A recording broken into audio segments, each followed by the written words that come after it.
Uno.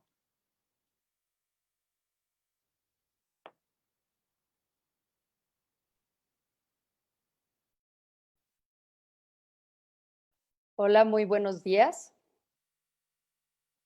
Tengan todas y todos. Mi nombre es Nathalie Seguín. Soy coordinadora de la Red de Acción por el Agua, FAN México, por sus siglas en inglés.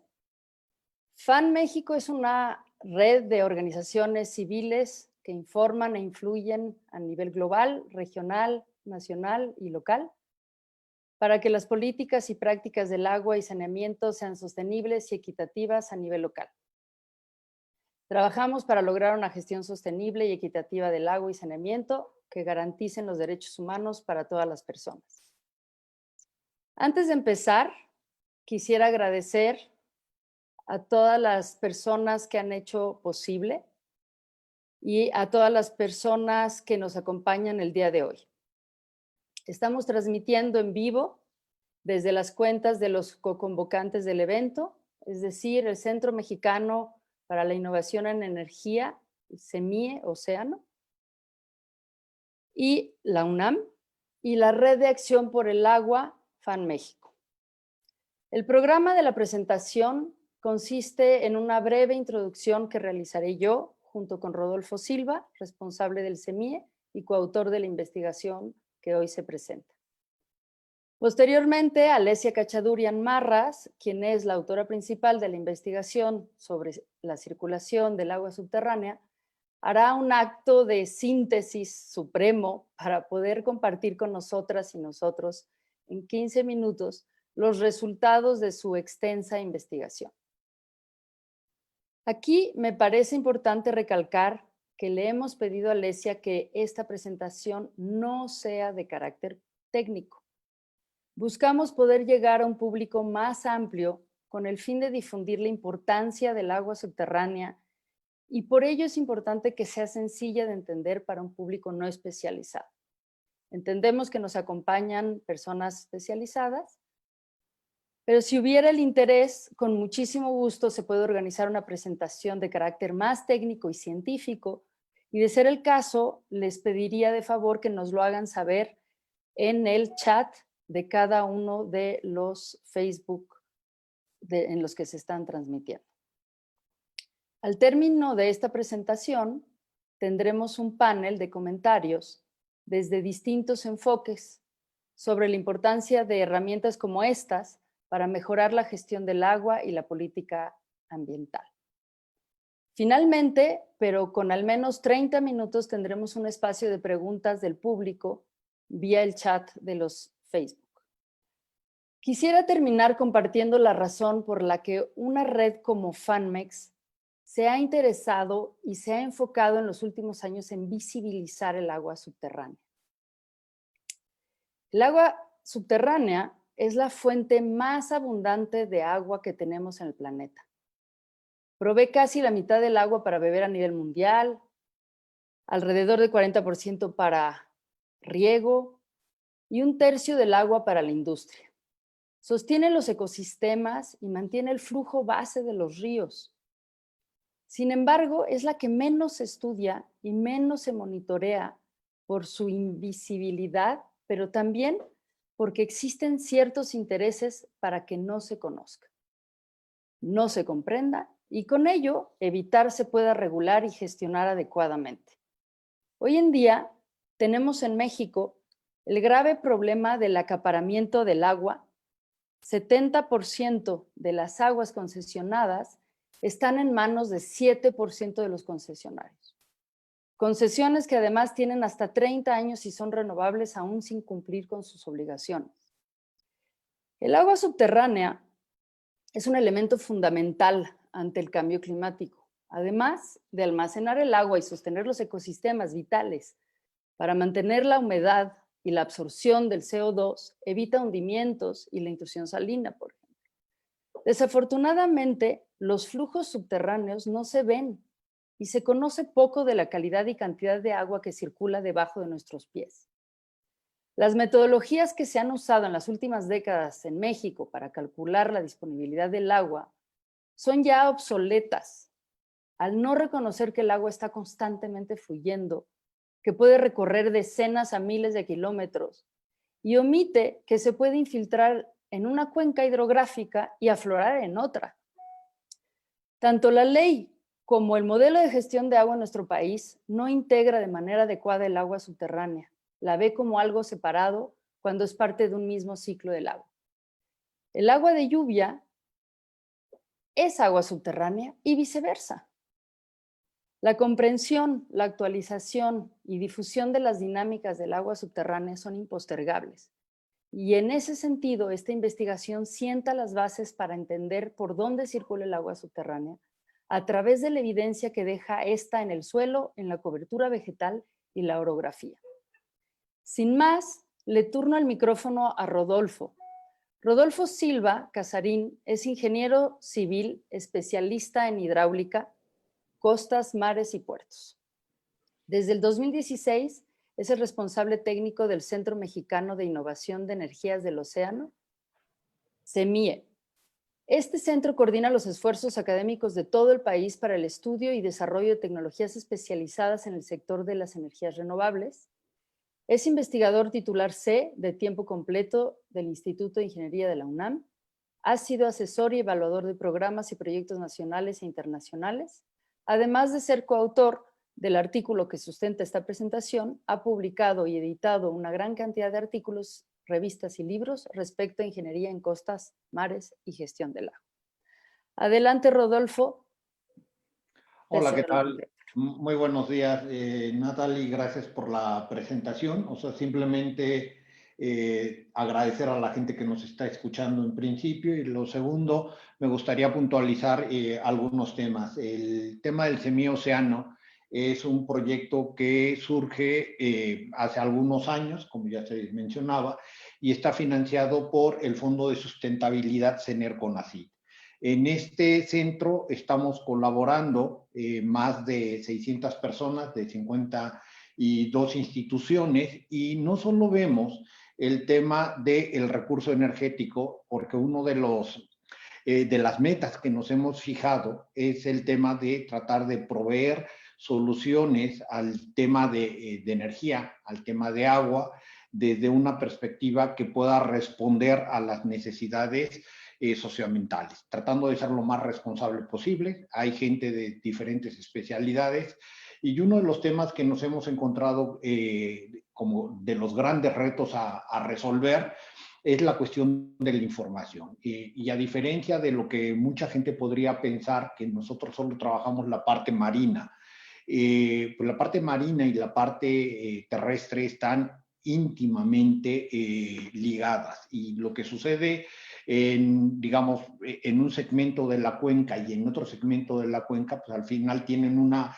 conectividad que es muy frágil. Entonces, nosotros a la hora de empezar a desarrollar tecnología tenemos que ver que estos ecosistemas, los más biodiversos que se encuentran en la interfaz marítimo-terrestre, no los afectemos de manera negativa. Lo que queremos es proveer soluciones que sean sostenibles. Entonces, dentro de estos temas, en más de alguna ocasión nos encontramos con que no sabíamos, no podríamos valorar, por ejemplo, dónde poder proponer soluciones por falta de información. Y una de estas fue, por ejemplo, todas las áreas que están irrigadas por agua subterránea, llámese todos los humedales del país, y saber si haciendo algún tipo de aprovechamiento se podría hacer o no. Entonces, esa fue una de las razones por las cuales integramos a Alesia dentro del grupo, y ella está colaborando. Entonces, antes de cederle la palabra a esta Alesia, a mí me gustaría presentar una pequeña semblanza de ella. Alesia es originaria de Veracruz, egresada de Ingeniería Ambiental del Instituto Tecnológico de Estudios Superiores de Occidente.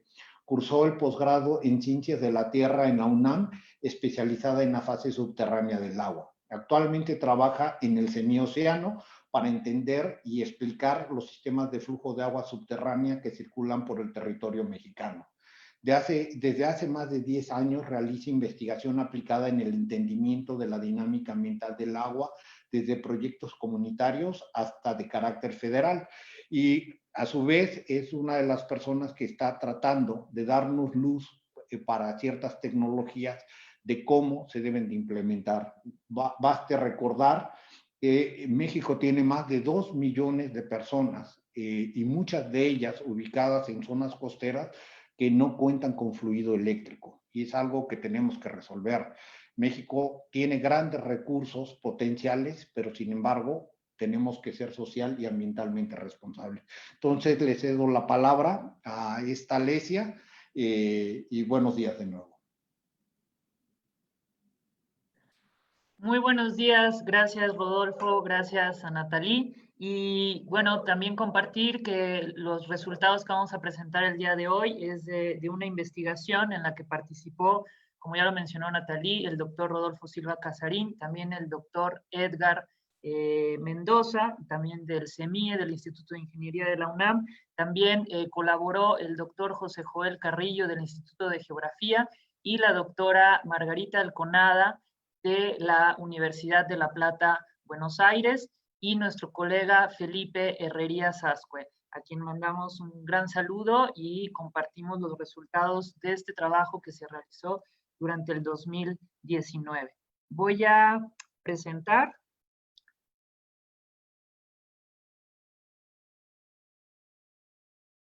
A ver, compartir pantalla, espero que esté aquí.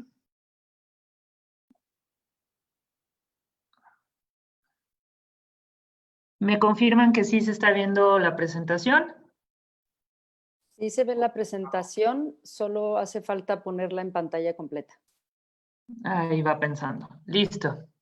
Bueno, este trabajo se titula, es el primer mapa de México en donde se identifican las zonas de descarga, las zonas de recarga, las zonas por donde va circulando el agua subterránea en el territorio mexicano. Bueno, al día de hoy es imperante tanto en México como en muchas partes del mundo la creencia de que hay muchos y diferentes tipos de agua. Sin embargo, el agua es una única agua que va circulando a lo largo de todo el sistema planetario y conforme va viajando en sus distintas partes del sistema, del ciclo, sus distintas fases, es que los seres humanos le hemos acuñado nombres como agua superficial y agua subterránea. Sin embargo, es la misma. Entonces, cuando va por debajo de nuestros pies, es el agua que no solemos ver, que no es muy fácil de ver, que internacionalmente se conoce como el agua invisible para los seres humanos, es lo que hemos llamado agua subterránea. Y cuando está en la superficie, es lo que decimos que es el agua superficial. De esto es importante resaltar que si tomáramos una foto en este momento de todo el ciclo del agua en el planeta, en este preciso instante, entre el 97 y 99% del agua dulce líquida, es decir, que no está congelada, está en su parte subterránea, es decir, está debajo de nuestros pies. Y entre el 1 y el 3% sería el resto del agua dulce líquida que vemos en la superficie, es decir, la que vemos en los ríos, en la vegetación, en los seres vivos, en las lagunas, etc. Entonces, y además, en esa misma foto es importante porque esto fue clave para que el CEMIE decidiera llevar a cabo esta investigación, fue en el momento de integrar que el agua dulce que llega y conforma a los océanos, más del 50% de esta agua dulce llega a través de la fase subterránea, ¿no? Llega a través de flujos subterráneos que desembocan por debajo en el océano. Entonces, esta investigación se realizó utilizando desde la hidrogeología moderna. La hidrogeología moderna es la ciencia aplicada a nivel internacional que utiliza como referente científico a una teoría que se llama la teoría de sistemas de flujo regionales de agua subterránea, liderada por el investigador Dr. Joseph Todt, ¿no?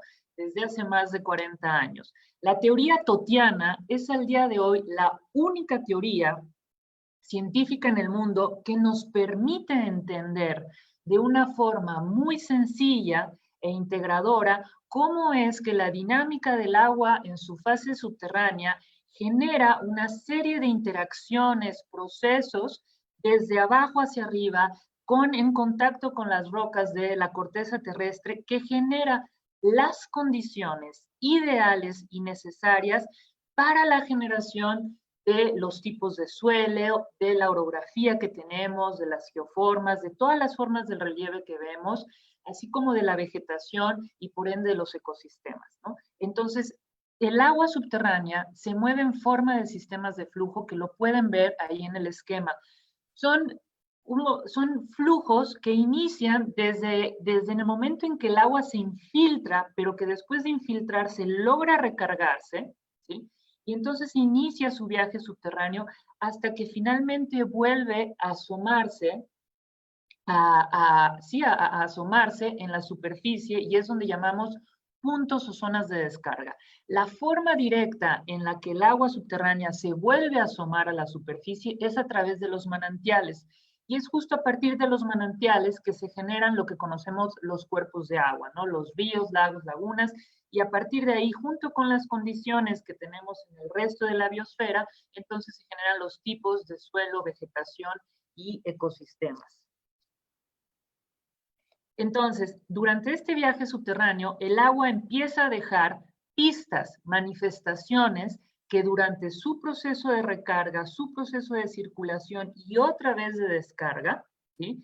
De emanación hacia la superficie, entonces va dejando estas huellas tanto en los suelos como en la vegetación, como en la profundidad que vemos del agua subterránea, o la presencia total o perenne durante todo el año del agua en la superficie, ¿no? Entonces, estos se llaman indicadores superficiales de los sistemas de flujo de agua subterránea. Y fue con base en estos indicadores que entonces decidimos hacer esta investigación y retomamos toda la información que ya existe sobre el territorio nacional, toda la información mapeada por el INEGI, por Conavio, por la Conagua y por la CFE principalmente, es que se retomó toda esta información que tuviera cobertura nacional y entonces se analizó desde la visión del agua subterránea, desde la ciencia de la hidrogeología. Y aquí les presentamos los primeros resultados. A partir de esto se generó un nuevo mapa del indicador del relieve. El relieve es un indicador de cómo es, por dónde es que se dan las principales regiones de recarga y así como de descarga del agua subterránea. En el país existen más de 300 tipos de topoformas, las cuales fueron reclasificadas de acuerdo a las fases de circulación del agua subterránea.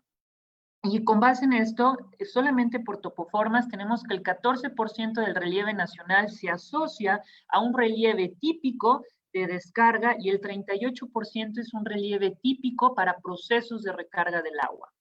El segundo indicador, que es muy directo y puntual, es la profundidad del agua subterránea. Para esto fueron digitalizados más de 23,000 puntos de registro, tanto de la Conagua como del INEGI, registros que fueron llevados a cabo por ellos en un periodo de 40 años, desde 1979 hasta 2018.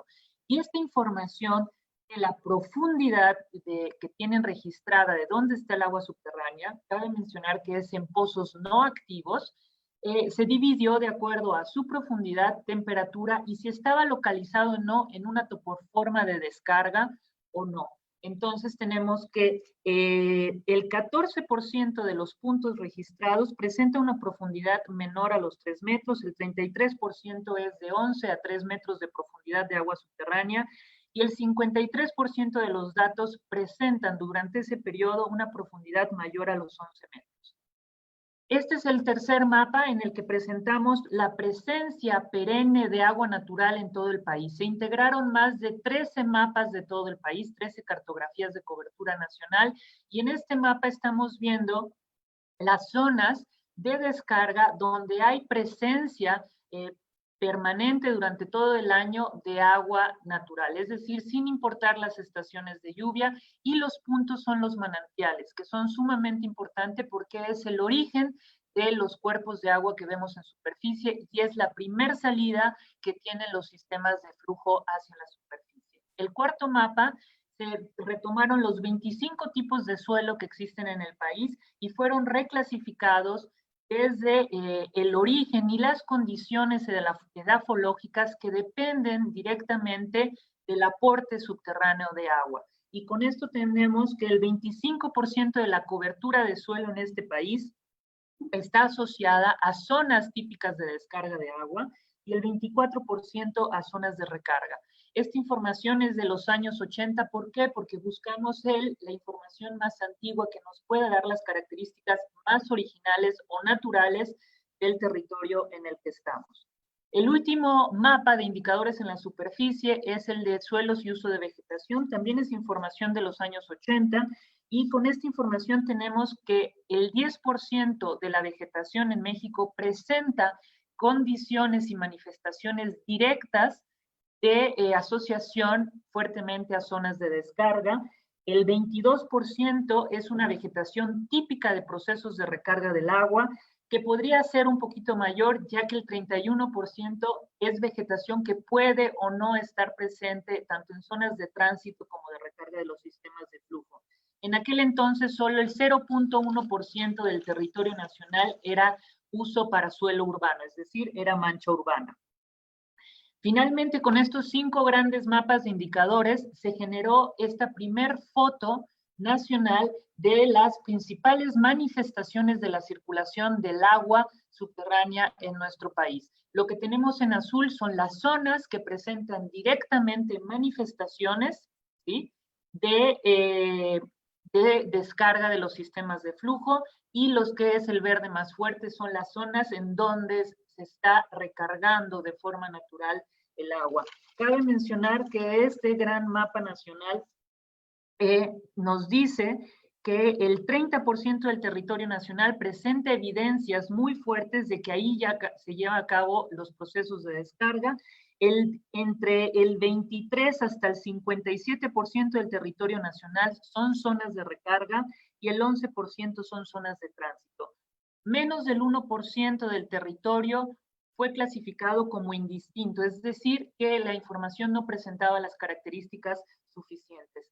En las zonas de descarga, lo que nos está diciendo es que ahí hay agua natural perenne durante todo el año, a una profundidad muy somera, es decir, entre los 3, 5 o máximo 10 metros, ¿no?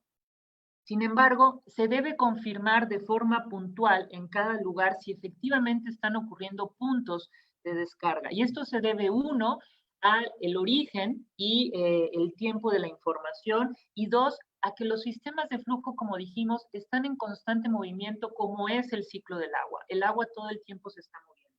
Y el principal generador de cambio en esta dinámica de que si se recarga o vuelva a aflorar en el mismo lugar o no el agua, es la actividad del ser humano, principalmente a partir de la extracción del agua, que se da principalmente por los pozos, por la evapotranspiración en la actividad agropecuaria, por la alteración de los cauces de los ríos y cuerpos naturales, como por ejemplo el represamiento y la impermeabilización del suelo. Son las principales causas. ¿Qué le falta a este mapa? Este mapa es solamente la capa de arriba. Estamos hablando de lo que nos dice el territorio desde la superficie. Deberíamos seguir trabajando en poder conectar cada una de estas zonas de recarga con sus respectivas zonas de recarga. Hasta ahí me quedo por ahora.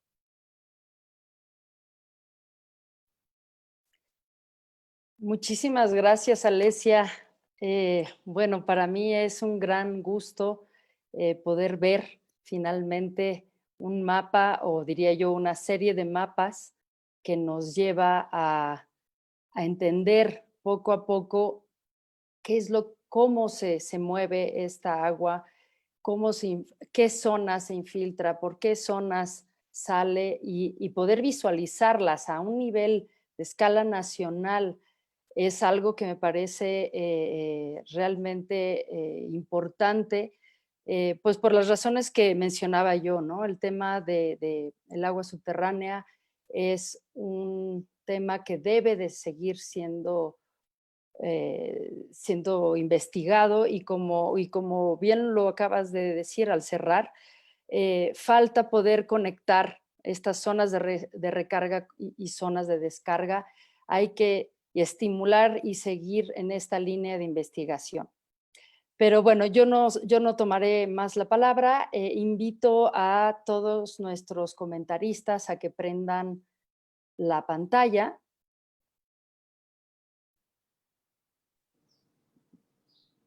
Y los voy a ir introduciendo. Pues antes que nada, bueno, a Alesia y a Rodolfo ya los hemos escuchado. Aquí tenemos en nuestro panel a María González Valencia, a Mario López y a la doctora María del Carmen Carmona. Quienes nos van a acompañar en este panel de comentarios, les hemos solicitado que puedan responder a lo que acaban de escuchar, o más que responder, hacer algunos comentarios que les surja en base a lo que acaban de escuchar, pero también desde su perspectiva y desde su experiencia profesional. La primera persona que voy a invitar a hacer sus comentarios es a María González Valencia. María es una colega, defensora de derechos humanos, egresada del Instituto Tecnológico y de Estudios Superiores de Occidente, el ITESO.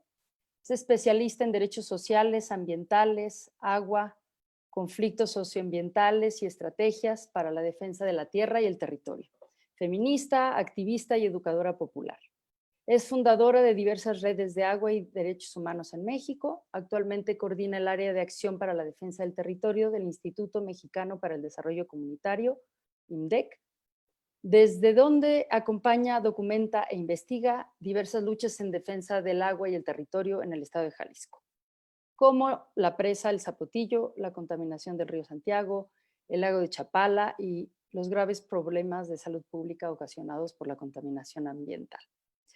María, tienes muchos años trabajando en la defensa de las poblaciones en riesgo en estos temas, bueno, como el tema de la presa El Zapotillo, una presa que ha provocado un conflicto regional en torno al agua, pues que ya tiene muchos años, ¿no? ¿De qué ha servido entender la dinámica del agua? Entiendo que, bueno, pues al final conoces a Alesia de hace ya varios años, me parece que ambas estudiaron en el mismo lugar y bueno, has tenido la oportunidad de acompañar el proceso de investigación de Alesia en cierta forma y en algunos casos incluso utilizarlo.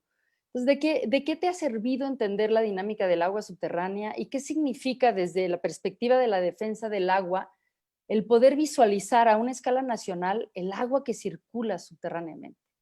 Adelante, muchísimas gracias. Gracias, Natalie. Buenos días a todas y a todos. Bueno, primero felicitamos al CIEMIE Océano y a la UNAM y desde luego a Alesia por esta importante investigación. Y agradecemos a FAN México por la invitación a comentar la utilidad y la trascendencia de este mapa nacional de circulación del agua subterránea desde la mirada de las organizaciones, los movimientos sociales, pueblos y comunidades que defendemos el agua aquí en Jalisco, en la región occidente de México y en todo el país. Bueno, destacamos que las organizaciones sociales, los pueblos y las comunidades defensoras y guardianas del agua tienen el derecho al acceso a la información sobre la cantidad y calidad del agua de manera oportuna, accesible y preferentemente en datos abiertos.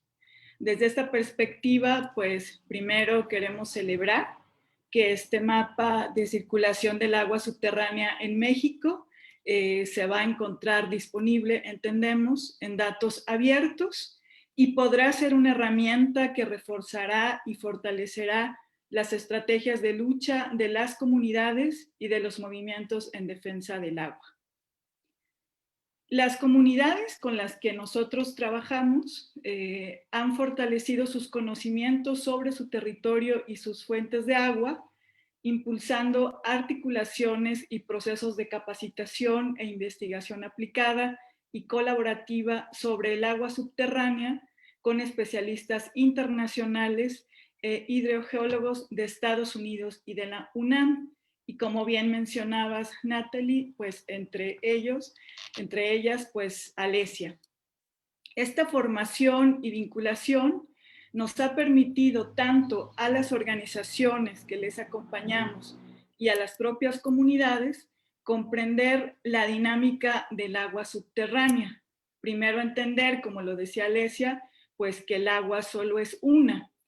Y lo que hemos aprendido es a comprender de abajo hacia arriba sus flujos, cómo viaja, de dónde viene, los volúmenes que representa, desde una visión de respeto y comprensión del ciclo hidrológico del agua y del enfoque de las diversas cuencas, pues donde estamos trabajando.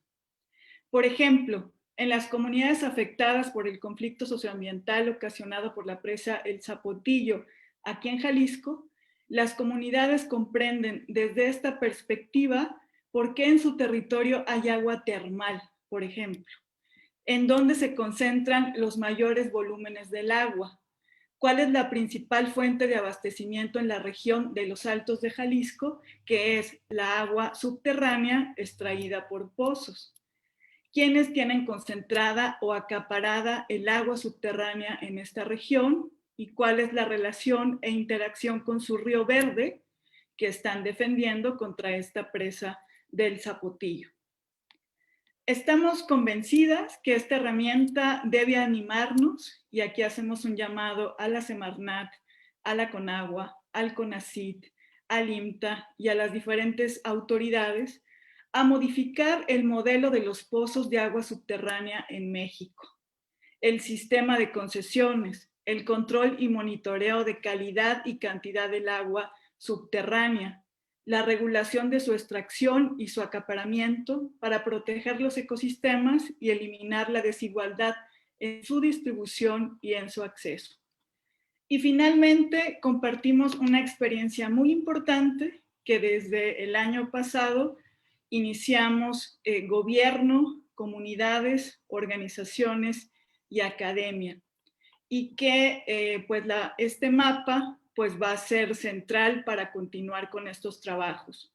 En coordinación con el exsecretario de la Semarnat y los especialistas internacionales e hidrogeólogos de Estados Unidos y de la UNAM, el año pasado las comunidades afectadas por la presa El Zapotillo, orientadas en la experiencia internacional de extracción del agua a través de sistemas integrales de pozos, sobre todo la experiencia de los Estados Unidos, demostraron la viabilidad social, ambiental y económica de un sistema integral de pozos que, de instalarse en la zona metropolitana de Guadalajara, de León y los Altos de Jalisco, puede sustituir a la presa El Zapotillo, podría contribuir a modificar el sistema de concesiones en México y desde luego el mal manejo de los pozos que se da en este país. Pues muchas gracias y hasta aquí pues una primera reacción. Muchísimas gracias, María.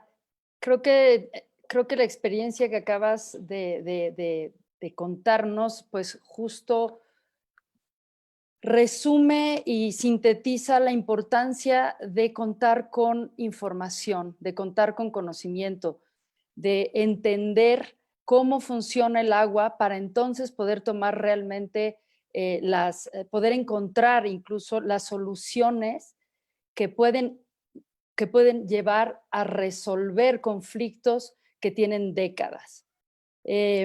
Muchísimas gracias por compartir esta experiencia, cómo las comunidades, al tener la información y comprender su agua, comprender el agua más bien que circula en el territorio, para no decir su agua, puesto que el agua realmente es un agua que se debe de estar compartiendo en todo el planeta en ese sentido, ¿no?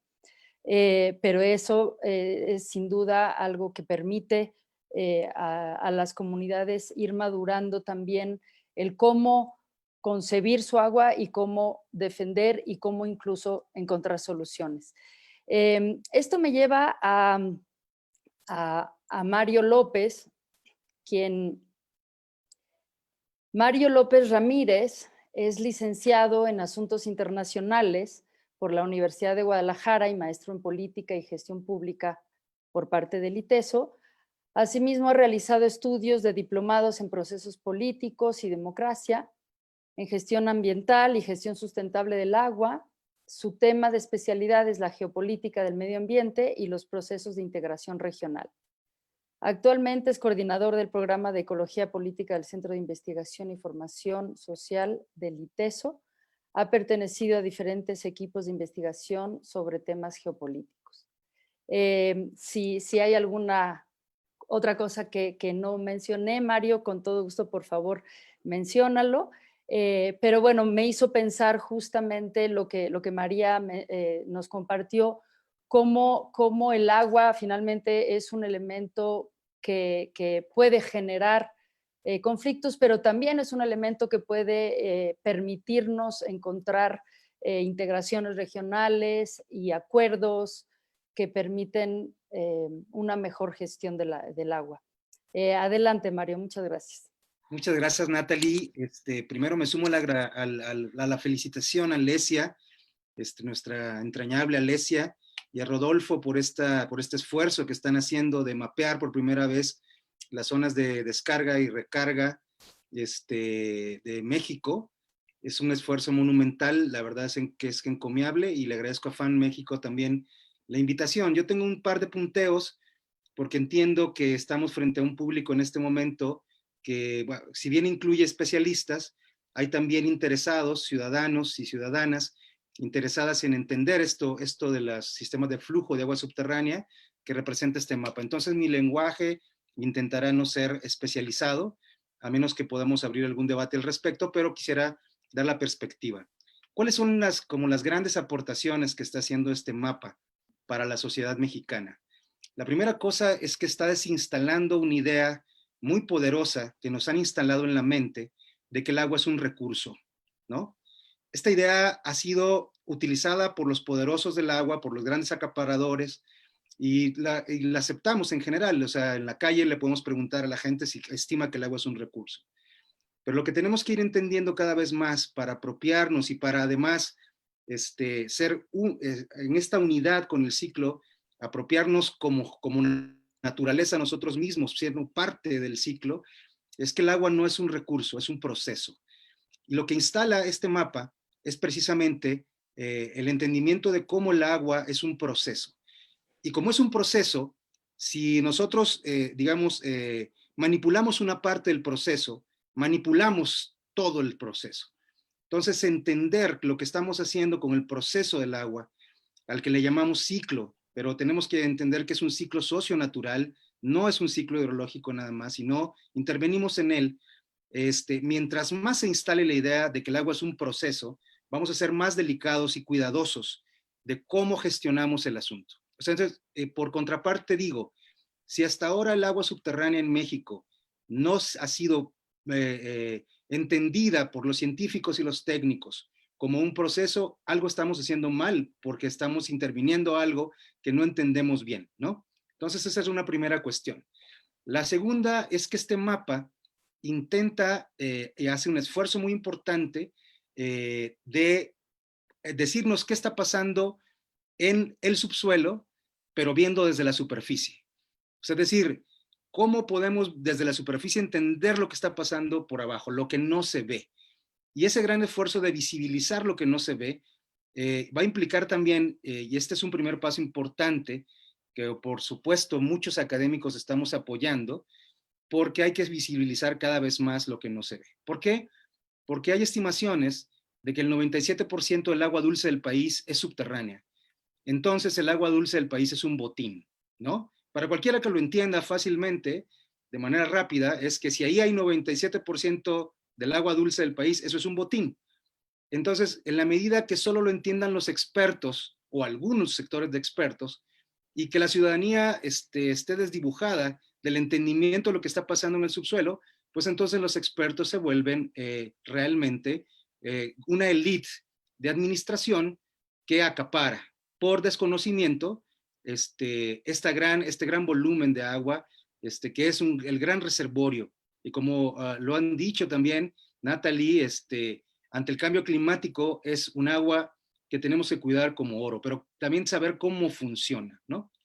Y en ese sentido viene la idea de los conflictos y el poder, que yo diría, ¿no? ¿Qué es lo que ha generado el asunto del poder? Bueno, el entendimiento general del agua subterránea en el país ha sido propuesta por la Comisión Nacional del Agua a través de una unidad para entender el subsuelo que se llaman acuíferos, ¿no? Los acuíferos se proponen como unidades subterráneas cerradas. Si bien se reconoce que en el acuífero mismo puede haber flujos interiores, se entiende como si el territorio nacional estuviera dividido en unidades cerradas del subsuelo.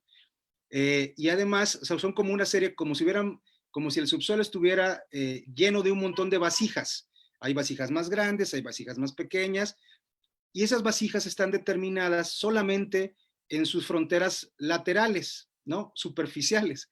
Para términos administrativos, ustedes pueden meterse a la página de la Conagua y si ustedes ponen los acuíferos del país, ahí les van a aparecer cómo están, digamos, las fronteras vistas desde la superficie, cómo están divididas administrativamente. O sea, son pedacitos, digamos así, claro, territorializados, pero donde hay algunos absurdos. Por ejemplo, los acuíferos, curiosamente, muchos de ellos coinciden con los límites municipales, o sea, la frontera de los municipios superficial coincide con dónde está el acuífero, ¿no? Digo, curiosamente, hay una coincidencia entre la geología y la administración pública. Entonces ya de por ahí podemos empezar como a sospechar de que algo está pasando mal, ¿no? Y además no se determinan sus límites horizontales, es decir, no sabemos su profundidad, no se determina hasta llegar el subsuelo tiene una serie de capas que llegan hasta la roca madre, ¿no? Eso no lo tenemos tipificado, no sabemos los tipos de suelo y toda la cosa bien, o solo en ciertos estudios, ¿no? Entonces, la visión de los sistemas de flujo de agua subterránea, es decir, que el agua es un proceso de flujo interior al interior del subsuelo, en donde hay flujos inmediatos, ¿no? Flujos más cortos, luego hay flujos regionales y puede haber flujos que tardan en fluir en el subsuelo hasta milenios. Ese es otro entendimiento que se contrapone con la visión de los acuíferos. Claro que ese entendimiento, digamos, rompe con el esquema de distribución del agua en México, en donde se concentra el poder. Voy a decirlo rápidamente. Si nosotros tenemos vasijas adentro en el subsuelo y determinamos cuántas vasijas son, podemos determinar a quién le concesionamos una vasija u otra vasija. ¿Me doy a entender?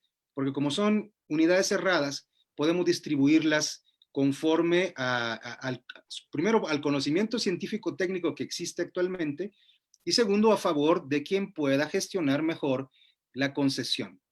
¿Dónde está el problema de la perspectiva de los acuíferos? Primero que es una visión administrativa netamente, o sea, no está demostrado científicamente, aunque hay trabajos científicos sobre el asunto, o no está demostrado suficientemente que así es como funciona la geología, ¿no? La idea de sistemas de flujo se contrapone con la idea de acuíferos. Por lo menos presenta un debate serio, científico y técnico que tiene que atender la autoridad, ¿no? Y en segundo lugar, es fácil de acaparar vasijas. Lo que no es fácil es acaparar flujos, ¿no? Entonces, si se acaparan vasijas y se distribuyen a favor de ciertos intereses poderosos, pues entonces en la visión de acuíferos es una visión que le favorece al poder o a los poderosos, a los millonarios del agua del país. Cuando entendemos que se trata de flujos y de que el agua no es un recurso, sino un proceso, entonces tendríamos que admitir que la negociación política, pero además la ética que tiene que ser introducida para distribuir equitativamente el agua. Porque imagínense que si una zona de recarga, digamos, recarga territorios en milenios, o sea, miles de kilómetros y tarda milenios, aunque esa zona de recarga esté en cierto territorio, en realidad le pertenece a todo el flujo. No sé si me voy a entender. O sea, es decir, nadie puede decir, esta es mi agua subterránea, porque como es una vasijita, es mi agua subterránea. No, resulta que el lugar donde estás viviendo tú, de ese lugar dependen muchas personas que extraen agua de esos flujos subterráneos. Entonces, la visión de los sistemas gravitacionales de flujo es un cambio total de paradigma de modelo científico-técnico. Eso es lo que está implicando, ¿no? Comprenderlo implica abrirnos al asunto de la mejor política del agua, la mejor forma de gestión de un reservorio tan importante. O sea, implica la traducción hacia la solidaridad, ¿no? Porque el flujo nos une. No sé si me va a entender. No puedo decir que el acuífero es mío porque está en mi pedacito de... si es un flujo en donde yo vivo se recarga, tengo responsabilidad de todos los que van a depender de esa zona de recarga. Entonces hay que transformar la visión de la gestión pública del agua y la gestión social del agua. Comprender los flujos nos ayudaría a resolver conflictos, ciertamente, pero el gran reto, que me parece que este es un paso muy importante, es que hay que cambiar también y hay que fundamentar cada vez más y más, con más fuerza este modelo científico-técnico. Sé que hay experiencias muy importantes, digamos que son antecedentes de este mapa, ya María nos ha dicho una aquí en Jalisco, pero una muy importante en la Cuenca de la Independencia, ¿no? Es decir, que la ciencia está avanzando. Y respecto a lo que decía María, el PRONACES Agua, que soy parte del Comité Científico-Técnico y coordino el Programa Nacional Estratégico del Agua con un grupo de compañeros magníficos del CONACYT, el PRONACES Agua de CONACYT, ha abierto un seminario sobre sistemas gravitacionales de flujo, y este es un seminario abierto, ¿no? Para hacer un diálogo científico en donde esta visión se introduzca con fuerza, ¿no? Entonces yo diría, lo dejo por ahí, no sé cuánto se llama, pero pues ahí me dejaron hablar, pero con gusto, esta es mi primera reacción, perdón si fue muy larga. Muchísimas gracias, Mario. No, yo creo que fue muy importante esto que mencionas. Realmente esta investigación desinstala la idea que el agua es un recurso, pero no solamente eso, desinstala la manera en la que hemos estado gestionando el agua, como decías, las vasijas en vez de flujos. Y creo que este cambio, esta forma distinta de poder pensar las cosas, es lo que va a marcar una gran diferencia y es lo que apunta hacia transitar a una gestión verdaderamente sostenible del agua. Mencionaste dos cosas antes de darle la palabra a la doctora Carmona. El ciclo del agua es socionatural. Y eso es algo como fundamental a mencionar porque nos han enseñado, ¿no? Nos enseñaban cómo el ciclo del agua se evaporaba, venía al territorio, llovía, se infiltraba, pero nunca sabíamos qué es lo que pasaba por abajo, para empezar, y nunca se evidenciaba la interacción que existe con los seres humanos que estamos usando de distintas formas el agua y cómo esto tiene un impacto. Entonces, por un lado, socionatural, y por el otro lado, el agua es un proceso, no son unidades aisladas. Y al ser un proceso, si tú afectas un pedacito de ese proceso, estás afectando todo el proceso. De ahí la gran importancia de poder contar con una visión que nos permita ver la integralidad. Y entonces eso nos lleva al gran reto que tenemos hoy en la gestión del agua, que es cómo pasamos de una unidad hidrogeológica, que es el acuífero, a una unidad hidrogeológica que tendría que ser regional, que tendría que incluir las zonas de recarga con las zonas de descarga. Y eso implica que muy posiblemente tengamos más de una cuenca hidrográfica, perdón. Ya cambié mi lenguaje, ya hablo de cuencas hidrogeológicas, pero eso todavía está en mi imaginación y espero que algún día lo logremos. Pero vamos a tener dos cuencas hidrográficas en una misma unidad regional que es a lo que tendríamos que tender. Bueno, sin más, voy a dar la palabra a la doctora María del Carmen Carmona. La doctora es doctora en Ciencias Políticas con mención honorífica en la Facultad de Ciencias Políticas Sociales de la UNAM. Tiene un grado de maestra en Derecho Económico también por la UNAM.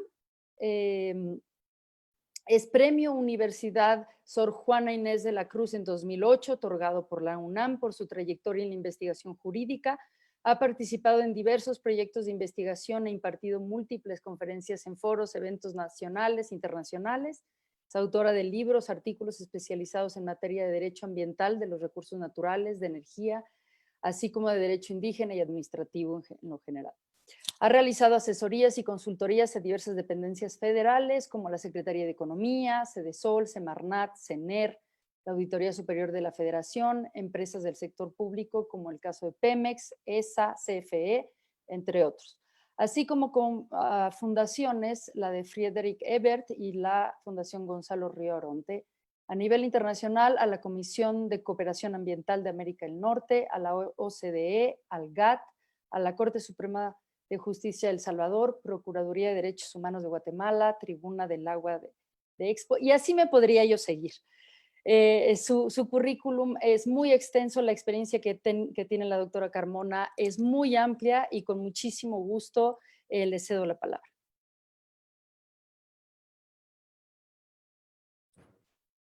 Muchas gracias, Natalie. Y bueno, quiero comenzar agradeciendo sobre todo la convocatoria de Red Acción por el Agua, de FAN México, y también, digamos, en este caso, hacer los honores, digamos, a esta preciosa presentación e importante presentación para el país, histórica, yo diría también, y felicitar y saludar al doctor Rodolfo Silva y a Alesia Cacharduran, que finalmente ha sido un esfuerzo maravilloso en el sentido de que tendríamos que tomar estos esfuerzos como ejemplo en diferentes situaciones. Y en estos momentos diré por qué, ¿no?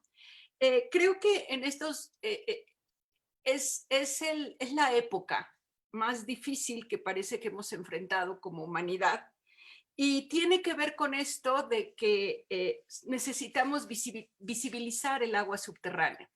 Nos está pasando que hay algo que nos está matando en este momento, literalmente, que no vemos, que vaya, su existencia ni siquiera la conocíamos, pues no sabíamos que existía el virus del COVID, ¿no? Como en algún momento tampoco sabíamos que existía el virus del VIH, ¿no?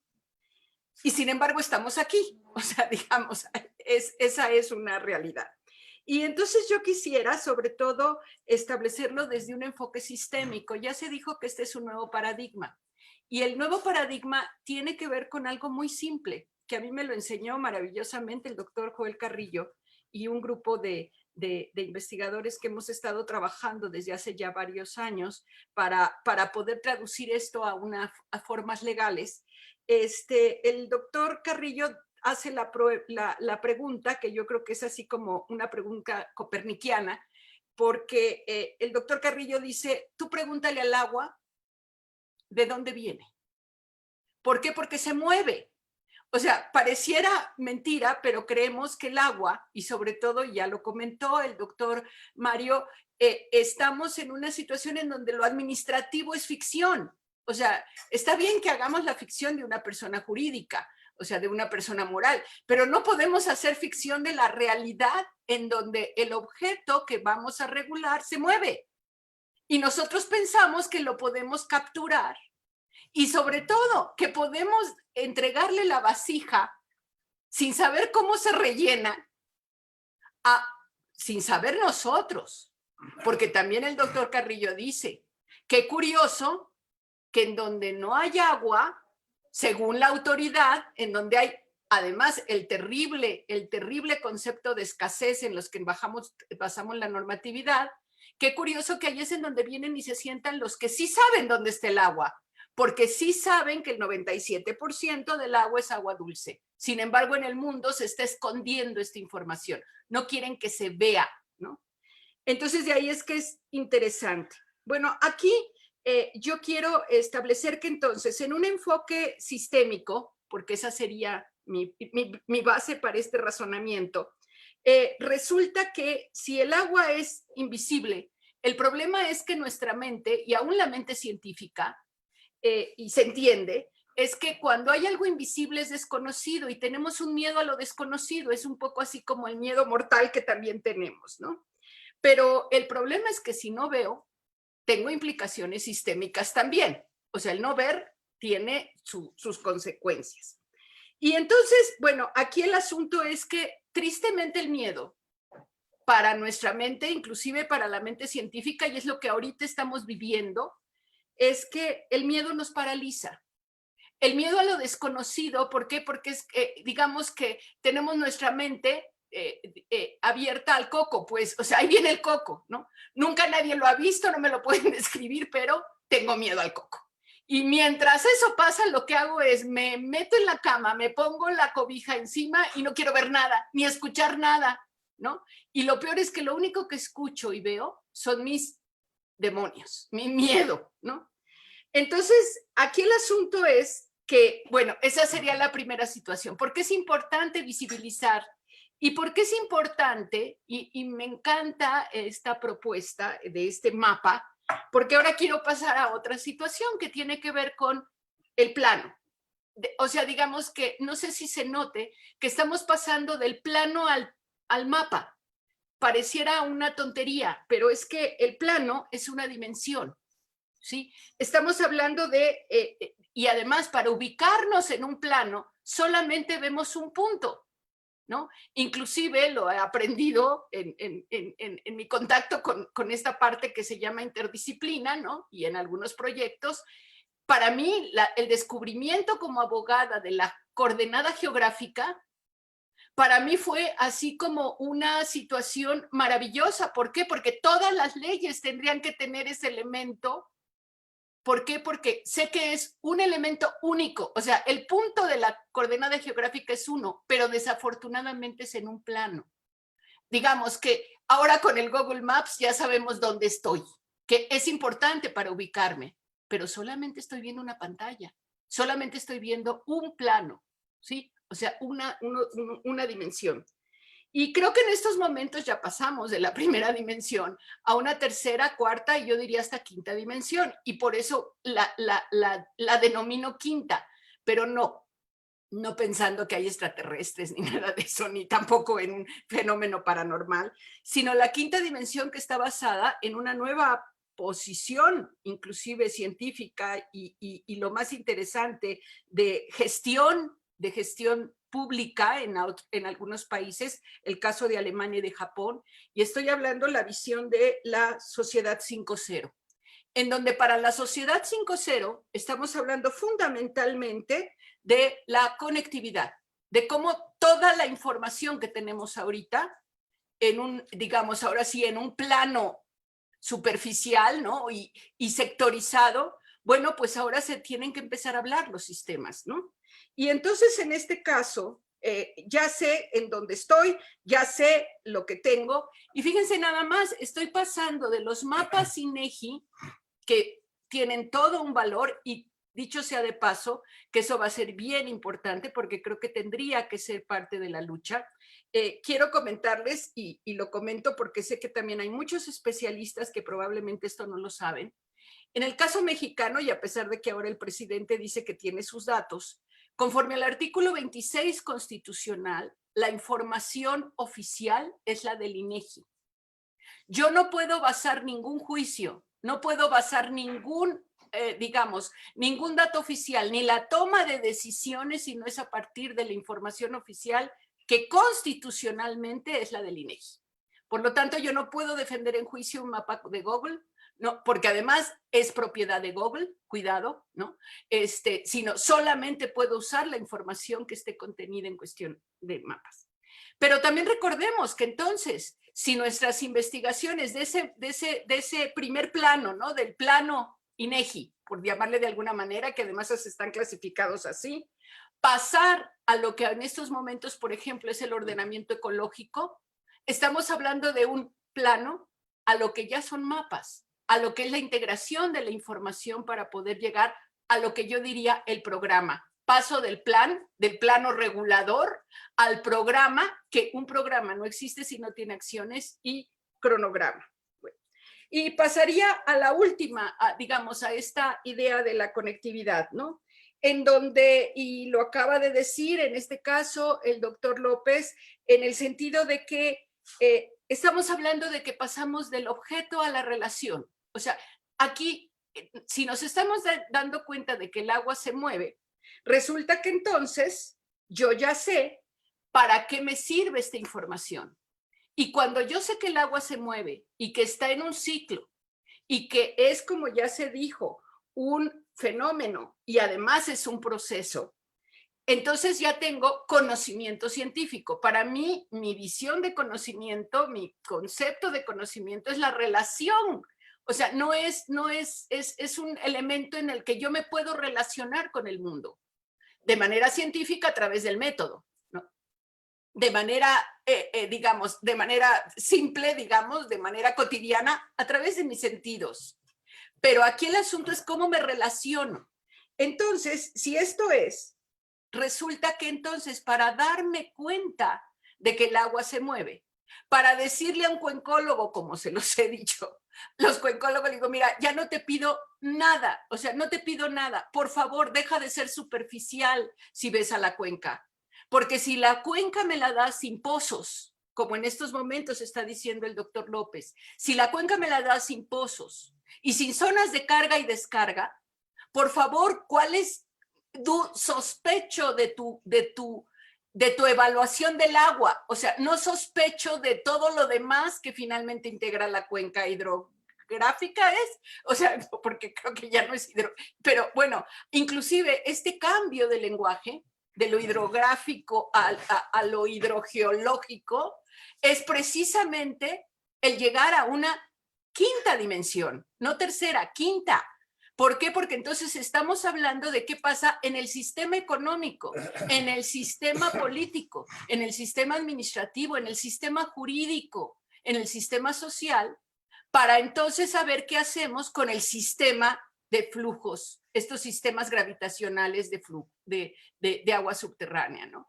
Entonces, yo sí quisiera de que el asunto es que, además, desde el punto de vista mental, pues sí, hemos estado paralizados durante todo este tiempo, pero resulta que si en este momento veo lo que tengo, que es agua subterránea, 97% del agua dulce lo es, en el caso mexicano, y parece que en todo el mundo, resulta que entonces pasa algo maravilloso. Me desentumo, pues, o sea, dejo de estar paralizado y ahora me puedo mover. ¿Y saben la importancia de moverse con el agua?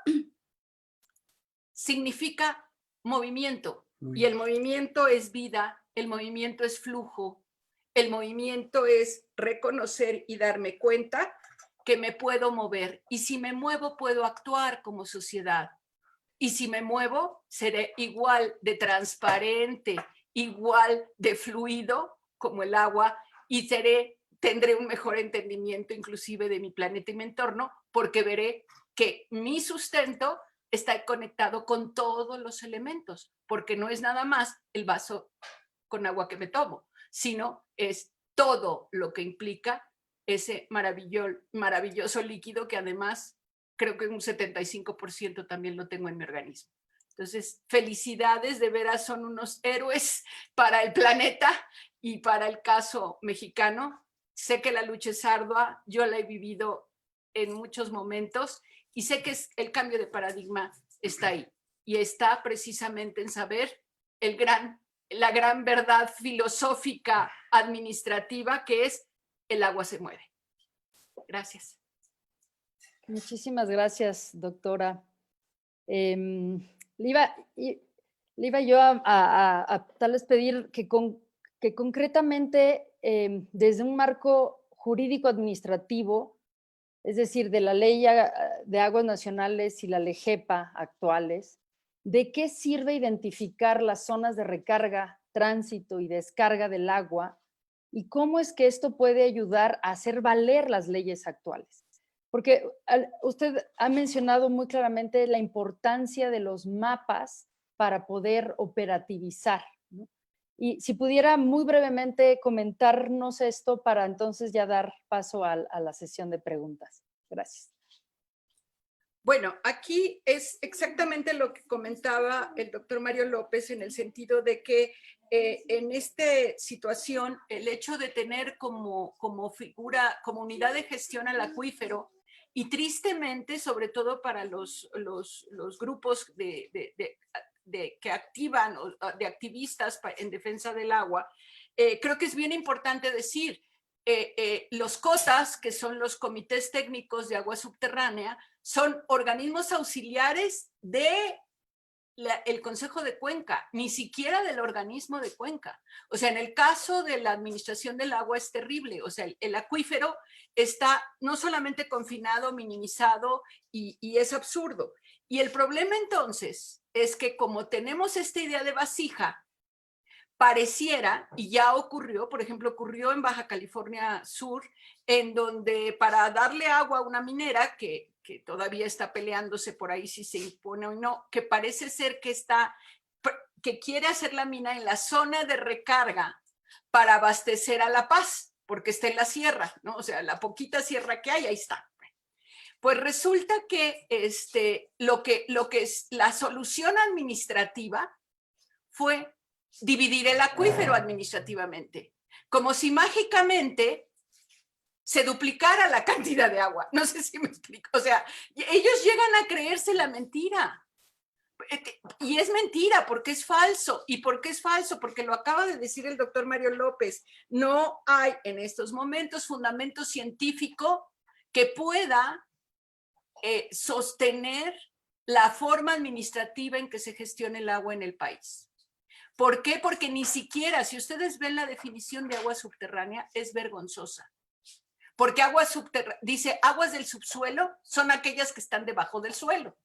Digo, se quemaron la cabeza y todos los científicos mexicanos, digamos, yo creo que deberían de hacer una manifestación de decir, no puede ser que una ley reconozca una cosa de esa manera, habiendo un avance científico de otra.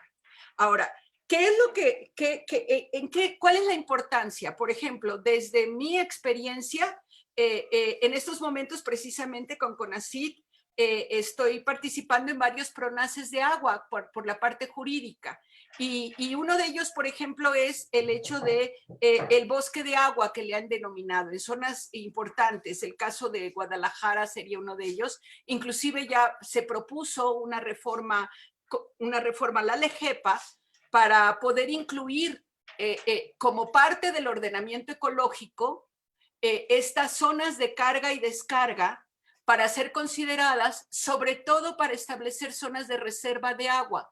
Es una figura que no existe, o sea, existe constitucionalmente, pero no ha sido lo suficientemente desarrollada, precisamente por eso, porque a la hora que uno quiere establecer zonas de reserva, jurídicamente hablando, de agua, que sería con este espíritu de solidaridad, de ver cuál es precisamente de dónde viene, de a dónde ve el agua, cuánta población se afecta, cuánta población no se afecta con esta forma de gestionar esta agua, distribuirla equitativamente, que esa es la idea de la Constitución y de todos los que manejamos esta idea de que el agua tiene como bien nacional, en mi caso, como abogada, como bien nacional tiene que ser distribuida equitativamente entre todos y respetando el derecho humano al agua y al saneamiento. Bueno, toda esta situación resulta que se ve ninguneada, digamos, desde el punto de vista de que si yo llego a querer plantear una zona de reserva, pues me voy a enfrentar con que ya está concesionada esa agua. Y entonces, ¿cómo le voy a hacer para, digamos, anteponer el interés supremo de la población, el interés público conforme a la Constitución, para poder establecer estas zonas? Entonces, digamos de que la lucha es constante, se está manejando, pero sería para inclusive incorporar nuevas figuras en la gestión del agua, como pudiera ser estas zonas de reserva, o por lo menos, como digo, simplemente este mapa va a ser muy importante. ¿Por qué? Porque saber en dónde sí puedo construir ciertas cosas, en dónde no puedo construir porque estoy o en zona de carga o estoy en zona de descarga, caso Tabasco, ¿no? O sea, pues si hubiéramos determinado desde hace ya 30 años que Tabasco es zona de descarga porque así se hicieron las presas, para hacer el desfogue de las presas del territorio sin preguntarle a la población y nunca se le advirtió, pues vivimos estas maravillas que tenemos, de desgracias, ¿no?, para manejar esta situación. Pero entonces jurídicamente todavía tenemos una lucha que librar en este sentido, sobre todo porque no está reconocida. Luisa, y tampoco tenemos ningún control sobre la extracción en un poquito pozos. de agua a tu mamá porque no se... Gracias, muchas gracias, doctora Carmona. Ay, perdón. Rodolfo, escuchando todas estas opiniones y digamos la importancia que una investigación como esta, una herramienta como esta puede ofrecer tanto en el pensamiento y en las líneas de investigación, como le mencionó Mario, como en la aplicación de la ley o en la mejora de la ley y la operación de la ley.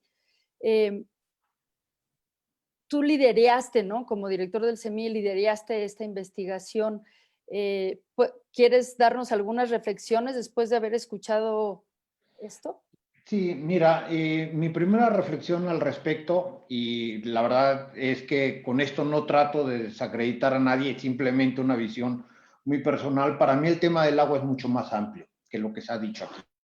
La parte subterránea de estos flujos son importantes, son vitales, pero es una parte ahora sí que del rompecabezas. O sea, realmente para poder hacer una gestión, uso, cuidado, digamos, de todo el medio ambiente, considerando que el ser humano es parte de este medio ambiente, que no es algo separado, tenemos que entender, digamos, ahora sí, cómo se dan los flujos para hablar de esta manera. Entonces, tan importante es, por ejemplo, la doctora Carmona mencionó Caso Tabasco. Caso Tabasco, propiamente las lluvias más importantes en los últimos 20 años se han dado cuando se genera una cuña climática entre un frente frío, entre un ciclón, y yo, por ejemplo, en esta parte no veo nada, cuando la gente estudia la parte de los flujos continentales o los flujos terrestres, qué es lo que está sucediendo en la parte marina. No veo que se tomen en cuenta, por ejemplo, algo que se conoce como la expansión de los trópicos. O sea, con el calentamiento de la Tierra, el aire en los trópicos empieza a ser más ligero, ocupa más volumen y se mueve hacia los polos. Esto nos cambia todos los patrones circulatorios atmosféricos, entre ellos la lluvia, que es una de las cosas que también tendríamos que estar viendo.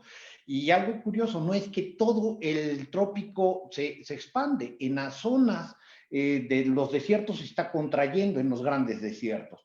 Entonces, creo que necesitamos una gran plataforma como para ver el problema del bosque y luego empezar a trabajar en los diferentes árboles. Y yo creo que desafortunadamente mucho de lo que hemos trabajado, y lo reflejan los comentarios de María, de Mario, de Carmen, en el sentido de que a veces nos focalizamos en el problema que tenemos enfrente y que es inmediato y que es vital resolverlo, pero cuando tenemos tiempo de respirar no vemos el problema en su conjunto. A mí parte de lo que me ha tocado ver, a mí la gravedad me ha llevado al mar. Yo empecé siendo más de la parte hidrológica. En México no hay ingenieros oceanográficos, o no lo sabía en la época que yo estudié, pero algo que sí me toca ver es que cada cierto tiempo volvemos a retomar los mismos temas. Cambio climático, quien se ponga a estudiar un poco verá que es un tema que estuvo ampliamente abordado en finales de los años 50, principios de los años 60, soluciones basadas en ecosistemas, es un concepto que viene de la Segunda Guerra Mundial. Yo creo que tendríamos que hacer esta reflexión. Fue parte, digamos, filosóficamente de lo que se intentó hacer con el tema de Alesia. Nos faltaba información para empezar a tomar decisiones. El tema de afectar la zona costera, afectamos humedales, afectamos buena parte de las grandes reservas de agua del país, y tenemos que entenderlo, pero tampoco teníamos tiempo ni los recursos como para decir vamos a empezar un trabajo desde cero. Entonces tomamos lo que hay y llegamos hasta donde se pudo, y con eso, como los médicos, hay que tomar decisiones, y creo que en esta reflexión parte de lo que hay que hacer. Los recursos, tiempo, económicos, humanos, son muy limitados, entonces deberíamos de ver dónde los invertimos. A mí la verdad es que cuando reiniciamos tantos procesos y no los terminamos, no les damos continuidad y pensamos que simplemente porque llegué yo ya es algo nuevo y ya es algo bueno y vamos a partir de cero y el mundo empieza ahí, creo que eso es un grave error. O sea, creo que deberíamos en esta parte de aprender de los errores que se han cometido y corregirlos. Y, por ejemplo, uno de los grandes errores que seguro les ha tocado ver a todos los que estamos aquí es México inició años, probablemente desde los años 50, años 60, un proceso de monitoreo. Políticas en los años 90, pues empezaron a contraer ese monitoreo directo. Muchas partes hablamos de agua y muchos monitoreos se pararon en esta zona. Y yo no veo que esta administración tampoco los esté retomando. Y si no tenemos datos, el tema de las decisiones que vaya a tener Carmen, Mario, María, Alesia, tú, Natalie, y probablemente quien sea, pues será en cierta medida con un grado de incertidumbre muy alto que no nos podríamos estar permitiendo con todos los desarrollos tecnológicos y las capacidades que tiene el país. Eso es así a bote pronto, cosas que se me vienen. Tampoco estamos viendo en esta parte cómo el uso del agua en la parte continental está afectando las zonas marinas. Todo el tema que tiene que ver con contaminantes emergentes, microplásticos, metales pesados, y esto al final luego también se traduce en cambio climático. Entonces, la verdad es que creo que nos queda mucho por hacer, por suerte. O sea, para mí eso no es un problema, es un reto. Entonces, eso así a bote pronto. Rodolfo, muchas gracias. Puntualizas temas que son muy importantes como la visión integral. Muchas veces cuando uno estudia una cosa se empieza a meter y pierde justamente todas estas relaciones que tienen que existir. Los flujos no solamente son los subterráneos, hay flujos atmosféricos, hay flujos, hay intercambio entre todo y eso es lo que tenemos que poco a poco ir regresando a una visión integral. Nos hemos ido por un pensamiento que nos lleva a la particularización, a la especialización, perdiendo lo demás y tenemos que cambiar eso, tenemos que regresar a analizar las cosas desde un punto de vista mucho más integral. Lo otro aspecto que señalas y que me parece fundamental es la información. Tenemos que trabajar con lo que tenemos, ¿no? Hay información, podrá no ser la mejor, pero hay información. Esa información hay que poder utilizarla.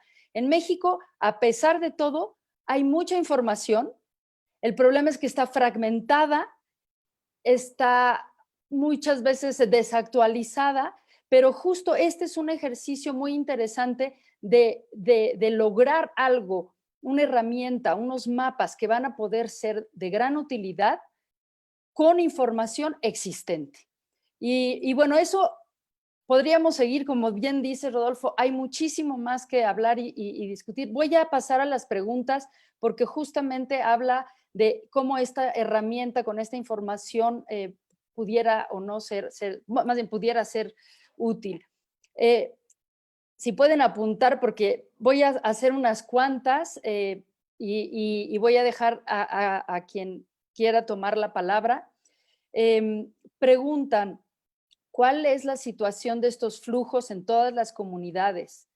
Perdón, ¿cuál es la situación de estos flujos? En todas las comunidades señalan que los cuerpos de agua llevan menos agua. La otra pregunta de esta misma persona que no puso el nombre dice, ¿por qué con datos de 1980? Creo que esta pregunta de alguna manera quedó contestada, pero si alguien quiere hacer referencia. Héctor Castañón pregunta, ¿a qué escala se tiene este mapa? ¿Permite sus usos para ordenamientos e instrumentos locales de gestión de territorio? Y la segunda pregunta de Jafa Salinas dice, ¿podríamos tener estos mapas con datos de vegetación desde del 2020 en lugar de datos de los años 80?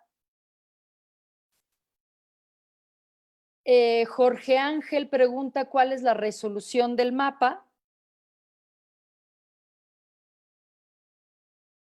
Y también Jafa Salinas pregunta, ¿cuáles son las características físicas superficiales de las zonas de recarga?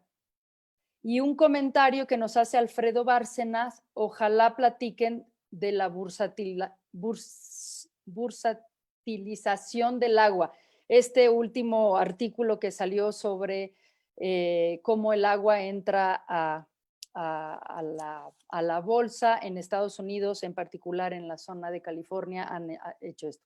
Si quieren tener algún comentario al respecto, adelante, pero si pudiéramos enfocarnos en estas preguntas más relativas al mapa, mejor. Gracias. Bueno, voy a contestar las que son específicamente del mapa. ¿Cuál es la situación de los flujos en las comunidades? Bueno, este primer mapa son los indicadores en la superficie. No nos va a decir cuál es la situación puntual de los flujos que están recorriendo en el territorio. Como lo mencioné, es una información que se toma de lo ya publicado por parte del INEGI, CONAVIO, CONAGUA y la Comisión Federal de Electricidad, y que lo que está, o sea, tendríamos que generar más investigación puntual para casos específicos, ¿no? Por ejemplo, en la situación de Guadalajara, hemos realizado investigación en la zona central del país, ¿no? Investigadores como el doctor Antonio Cardona, el doctor Adrián Ortega, el doctor José Joel Carrillo, o sea, sí hay investigación, poca en México, pero sí lo suficiente para dar cuenta de lo que está ocurriendo. ¿Qué pasa cuando las comunidades o los pobladores decimos, estamos perdiendo manantiales, han desaparecido, ha bajado el caudal base de los ríos, lagos y lagunas de los que dependemos directamente? Pues sí, justamente se debe principalmente a la extracción subterránea, ¿no? Entonces, que va modificando la circulación de los flujos y va reduciendo el agua. ¿Por qué? Porque la extracción es mucho mayor respecto a la recarga que ocurre, porque el proceso de recarga puede ser mucho más lento en relación con los tiempos de la humanidad, ¿no? ¿Por qué con datos de los años 80? Porque, como mencioné en la presentación, tenemos para conocer cuáles son las características más originales, tenemos que utilizar la información más antigua, ¿no? Y entonces, si bien hoy el suelo, porque por ejemplo, si yo utilizo información de la última serie del INEGI sobre el suelo y la vegetación, pues va a resultar que entonces ya gran parte del territorio va a tener manchas de suelo urbano y entonces no me va a arrojar información de cuál es el tipo de suelo. Por ejemplo, la Ciudad de México.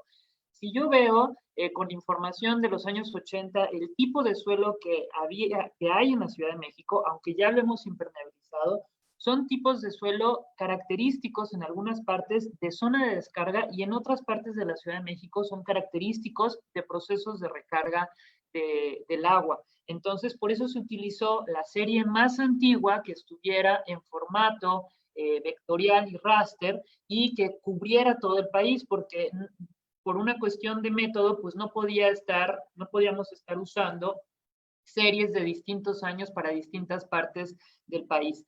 Sí se podría hacer una evaluación ahora con las series más recientes de la cobertura nacional, pero perderíamos muchísima información, ¿no? Porque ya no es solamente el 20% del territorio que tiene una cobertura para uso agrícola o uso pecuario o uso urbano, y la vegetación ha sido altamente modificada. Entonces, ¿cuál es la escala? La escala del mapa final, es decir, de la foto de las principales manifestaciones, es a 1/250,000, que de hecho pues es la escala que en normativa para ordenamientos territoriales se requiere por parte de la autoridad, pero la información de agua en superficie es a escala 1/50,000.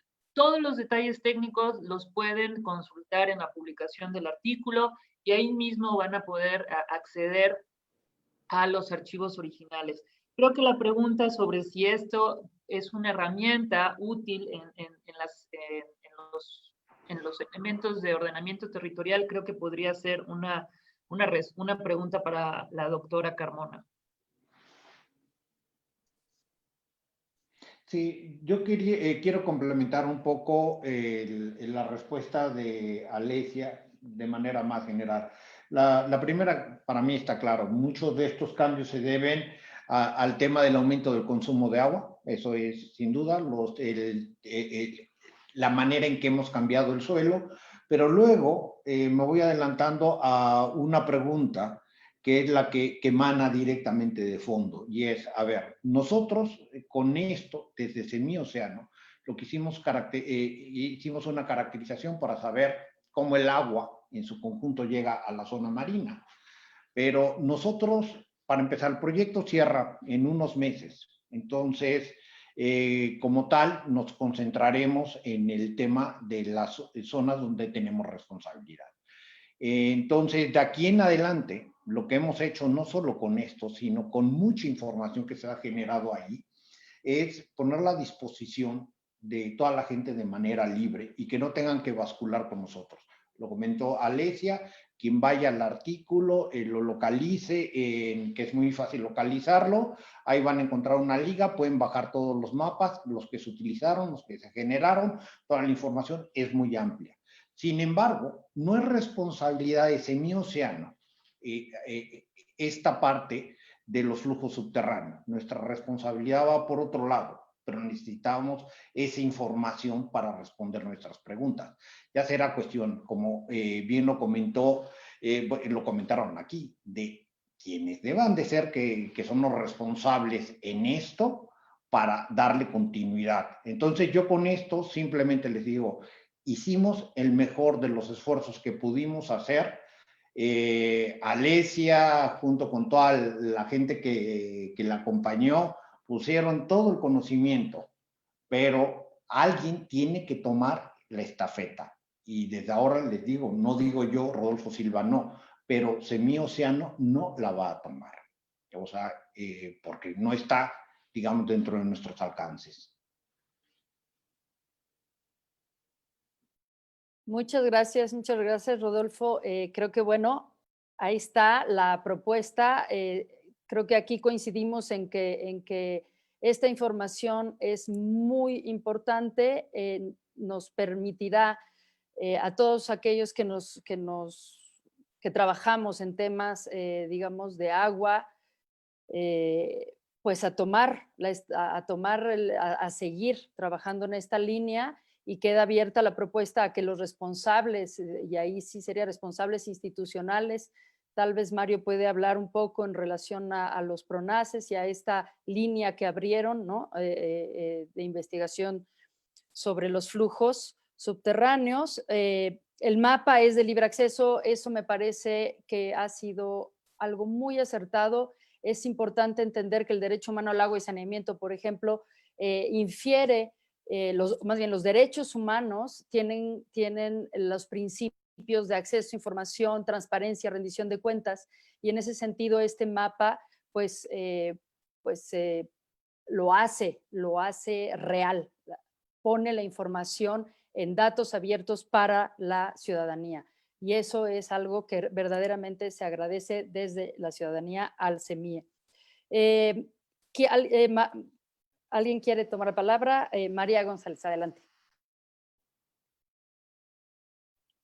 Gracias, Natalie. Sí, yo solamente me parece importante recalcar que es importante abrir en México entre la academia, las comunidades, las organizaciones, el movimiento social, la discusión y la profundización sobre el agua subterránea.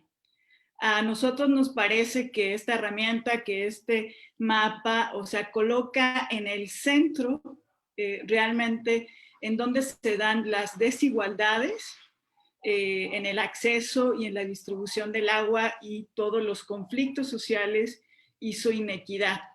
Y desde esta perspectiva nos parece que si hablamos del agua subterránea, estamos tocando, como se decía, pues la mayor concentración del agua, y que es fundamental realmente seguir empujando la transformación del sistema de concesiones de agua subterránea en México. Sabemos que está esta discusión importante de transitar hacia una nueva ley general de aguas, y sabemos que esta discusión se ha quedado trabada, detenida, porque desde luego quienes tienen acaparada el agua subterránea en este país, pues no les conviene y lo están impidiendo. Entonces, Creo que es un tema nodal. El segundo es transitar hacia la regulación, hacia la transformación de la extracción del agua subterránea en México. Creo que esta discusión, este mapa nos lleva hacia esa discusión. Y finalmente también a modificar el modelo de pozos, del manejo de pozos de agua subterránea en el país. Cuando las comunidades afectadas por la presa del Zapotillo plantearon un sistema integral de extracción a través de pozos de agua subterránea, todavía se le tiene mucho miedo, no se entiende porque pareciera que es una alternativa que nos llama a seguir sobreexplotando o extrayendo el agua de manera no regulada. Y desde esta perspectiva yo creo que la experiencia internacional de los Estados Unidos es muy importante. O sea, ¿cómo podemos transitar a un manejo de pozos o de extracción de agua subterránea?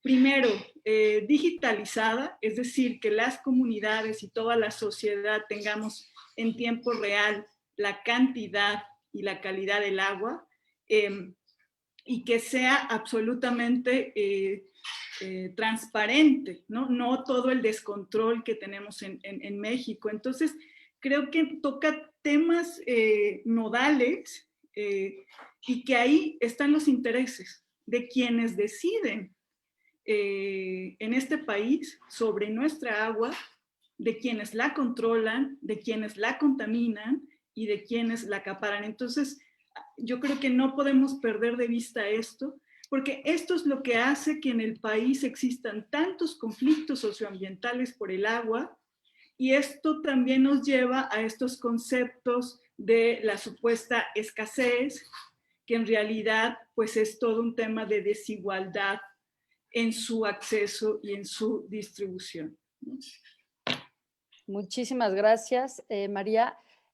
Vamos a ir cerrando. Les voy a pedir a la doctora Carmona primero que haga algunas reflexiones de cierre o alguna respuesta que haya quedado pendiente, después a Mario, después a Lesia y finalmente a Rodolfo para cerrar el evento. Gracias. Bueno, yo contestando un poco esta pregunta de para qué sirve de alguna manera este tipo de información, pues es vital en el sentido de que, y entiendo porque, bueno, he platicado mucho de esto con Alesia, sé que la metodología que está utilizando y también tiene que ver con la fecha de los datos y que se hace respecto de lo que se tiene. Yo quisiera llamar la atención respecto de que existe una metodología que inclusive se ha convertido en ley en el caso de la Unión Europea, en ley europea y luego en ley de diferentes países. Y es precisamente la directiva de la Unión Europea en materia de evaluación ambiental estratégica. Y uno de los pasos de la evaluación ambiental estratégica de la EAE, que ya supera a la EIA, que precisamente, y aquí es en donde está esta liga, porque en México se ha entendido que de alguna manera la evaluación de impacto ambiental es la madre, digamos, de todos los instrumentos de la política ambiental, y esto no es cierto. En realidad, el padre de esta política es el ordenamiento ecológico del territorio, que es muy integrado. Entonces, en este caso, precisamente, este tipo de información, si lo vemos, es manejar la información con un contenido estratégico. No necesariamente, digamos, completo, que abarque todo, sino que abarque el punto fino, que en este caso puede permitir precisamente lo que después dice la evaluación ambiental estratégica, la elaboración de una política, posteriormente de esa política que se deriva en programas, y que una vez de que se tiene el programa, entonces cualquier proyecto tendría que tener como base esta información. La experiencia que hemos tenido en México es que basta con que se ordene la información, caso Colima, que en el caso de Colima solamente se tuvo por primera vez un CD, porque fue cuando fue de Transfote la tecnología, con toda la información del estado de Colima.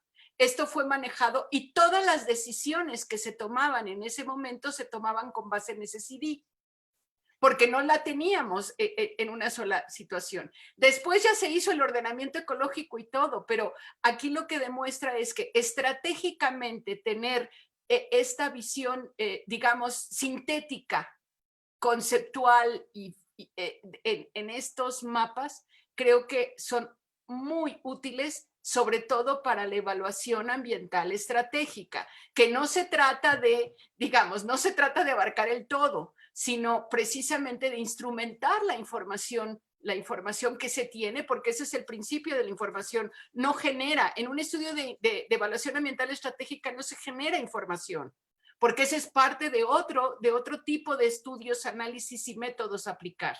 En este caso, la metodología de evaluación ambiental estratégica es a partir de lo que tengo, precisamente lo que tengo que ver, cuáles son los puntos claves, y a partir de ahí establecer inclusive directrices hasta indicadores, en el caso de programación, gestión y todo lo demás. Entonces, por eso yo aplaudo, porque digamos que este tipo de análisis está, digamos, a la vanguardia desde el punto de vista de la evaluación ambiental estratégica, que también sé que Alesia es experta en eso y que finalmente tiene que aplaudirse también por ese lado, porque no nada más es la parte que digamos de manejo de información, sino de utilizarlo de una manera instrumental desde el punto de vista de ahora sí, llegar a esta visión ecosistémica y sistémica para la toma de decisiones y para poder evaluar finalmente todas las acciones que se llevan a cabo en una zona determinada o con un recurso determinado, como en este caso es el agua subterránea.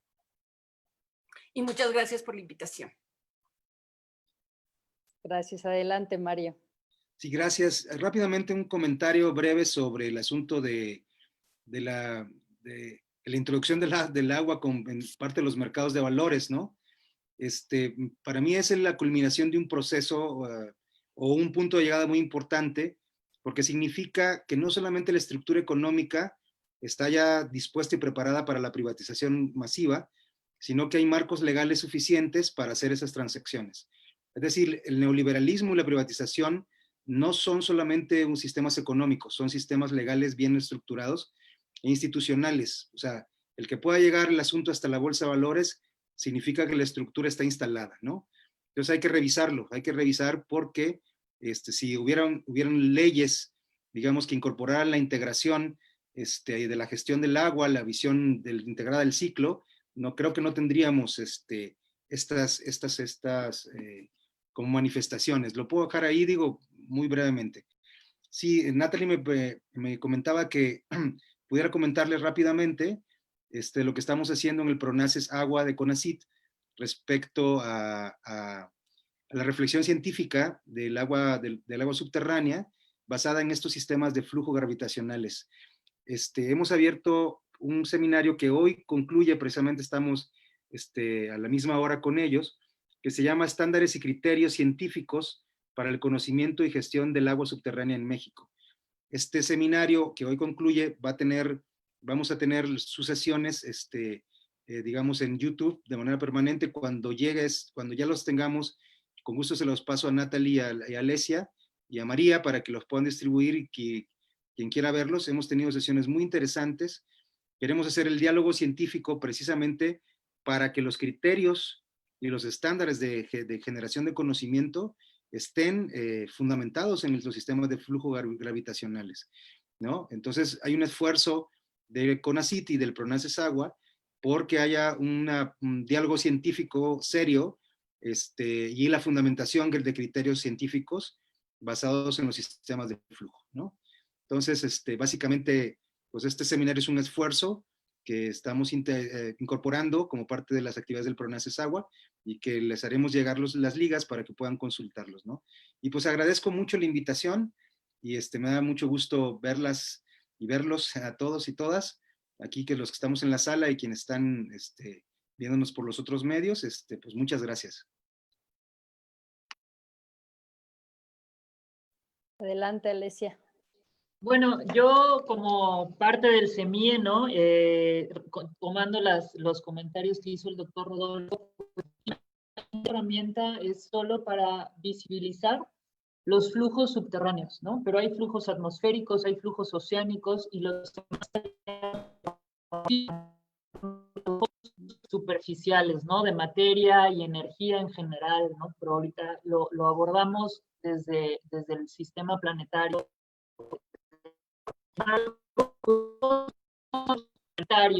Ambientales, ¿no? Como bien decía el doctor Rodolfo, el ambiente, la dinámica ambiental es lo que en otras palabras se dice la dinámica socionatural, ¿no? Pero la acción del ser humano con el planeta.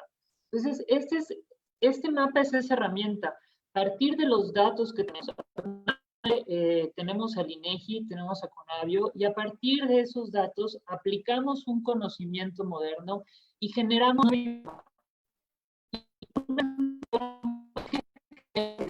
que se dedica a cuestiones de energía en el océano con el agua subterránea. Y justamente es que la dirección del CEMIE tiene una visión ambiental, es decir, tiene una visión de que se tienen que integrar los distintos flujos, que los nombramos de distinta forma.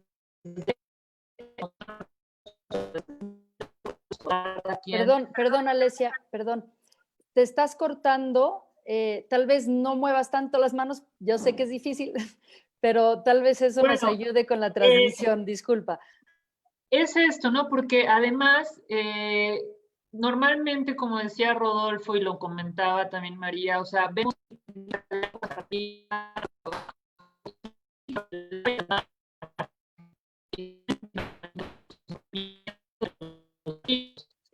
no te estamos escuchando. Híjole, ahí me escuchan mejor, no sé, puede ser que sea la conexión.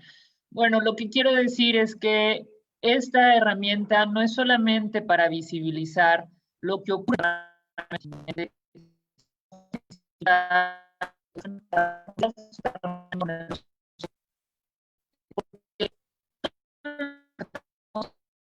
el agua esa que extraemos ya no llega al mar de forma directa. Los bancos de peces dependen de esos sistemas de flujo.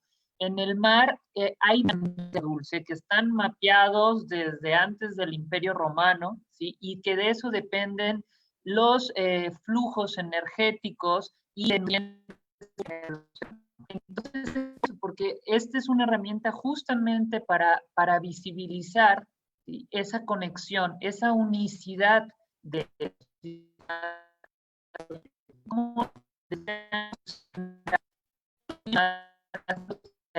los cuales dependemos. Entonces, para hacer esa conexión de por qué desde el semiocéano, y también, como decía el doctor Rodolfo, porque se siguen explorando tecnologías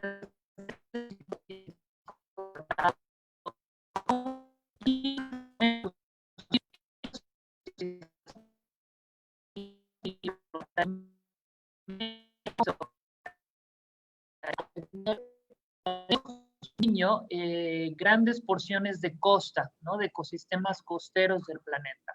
Y entonces fue por ahí, esa ha sido una de las motivaciones y gracias a esta visión es que se pudo materializar eso. Y la inspiración de mi parte que ocurrió para llevar a cabo esto, pues efectivamente ha sido mi acompañamiento desde la ciudadanía como ciudadana y ahora como profesional en la investigación científica, en la defensa del agua, pero desde una defensa no de contraponerse contra otras cosas, sino de buscar soluciones, buscar formas de convivir en la que nos podamos atropellar lo menos posible. Creo que ese es el gran reto que tenemos y esta herramienta es para eso, para poner sobre la superficie las otras partes del juego que están y que muchas veces no son visibles para todos, para nivelar el tablero de juego que tenemos entre todos. Pues muchísimas gracias. Yo de mi parte voy a agradecer a todos los panelistas que nos han acompañado y voy a darle la palabra a Rodolfo para que pueda cerrar el evento ya que estamos un poquito sobre tiempo. Gracias a todas y todos. Bueno, antes que nada yo quiero darle las gracias a todos los que han seguido la transmisión. La verdad es que aunque no puedo ver a todos, se agradece mucho que haya alguien del otro lado y que pueda tener Interés, no en el tema, probablemente el interés en el tema lo tienen, pero que tengan el interés de qué es lo que se puede decir es, digamos, como más alentador. Por otro lado, la verdad es que es un verdadero privilegio estar compartiendo ahora sí que pantalla con todos los panelistas que estuvieron. Es un lujo el poder tener expertos con diferentes visiones, enfoques. La verdad es que a mí normalmente a lo que me llevan este tipo de eventos es recapacitar que los problemas que enfrentamos son más integrales, están conectados de maneras que a veces no imaginamos, que lo que nosotros vemos normalmente es un punto de vista dentro de un universo. Particularmente México necesita gente, yo creo que más responsable, y la única manera de poderlo lograr es que necesitamos especialistas, más especialistas, una gente que pueda ir trabajando temas más específicos, gente que vaya transitando en algo que ya sabe, por suerte se ha venido dando en esta parte de la transdisciplina.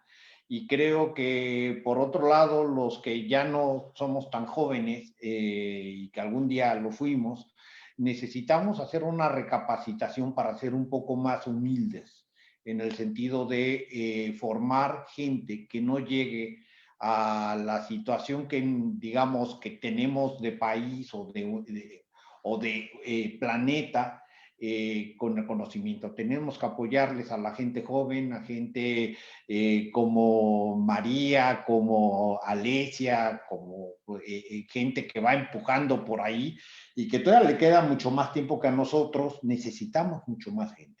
Eso es lo que les puedo decir. Probablemente esa es la parte donde tenemos mayor rezago en el país.